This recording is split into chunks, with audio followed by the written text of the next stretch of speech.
Brothers, sisters, what is the connection between the brain and the soul? Now, the soul is really a transmission into the brain. The brain is the perfect receiver. Now, the higher up you go along the evolutionary scale, the more attuned the brain is to higher degrees of consciousness. Now, the soul itself is transmitted to our brain in the form of the highest level of consciousness. Now, we're not always aware of this consciousness. We are not always in tune with this consciousness. It is about us walking our own path, our spiritual path, in order to get attuned to that reception we are receiving that is the soul.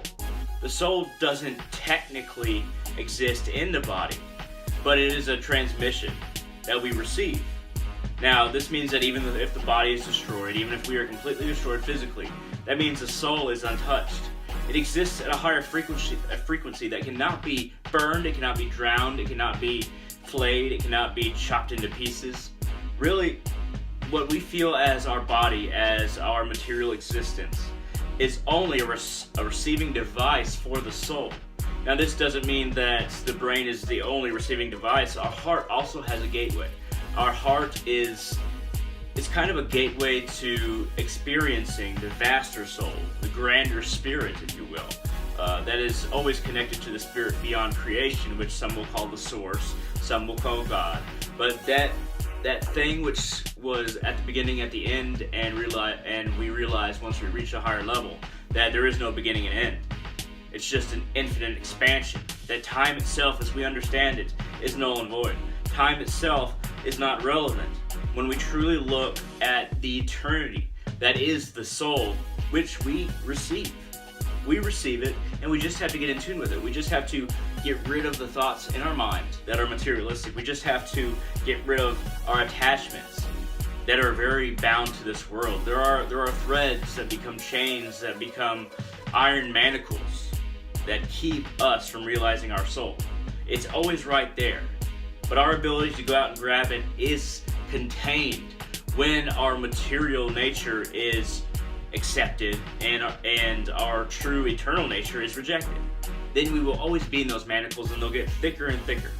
When we are bound by desire, when we have to basically appease our desires to do anything, that's when we realize we have fallen far from the path. Whatever spiritual path you follow, you must understand that it is away from materialism. It is away from identifying with the body, and it is towards identifying with eternity, with infinity, with the soul beyond everything, with the soul that is always there, but is always cast in shadow because we emit the shadow and project it around the soul when we embrace things that are less than our true nature. Examine yourselves, examine your brain, examine your heart, and try and figure out what fuels each of them. Your brain is fueled by correct intellectual, basically diagnosis of your situation, correct intellectual understanding of your spiritual path. Your heart is fed by empathy, not necessarily by winning or victory. That's what gets away from the heart. What your heart is fueled by, what that gate within your heart that leads to grander experience is fueled by, is accepting that everyone else is the same as you. That what you do for other people is ultimately what you're doing for yourself.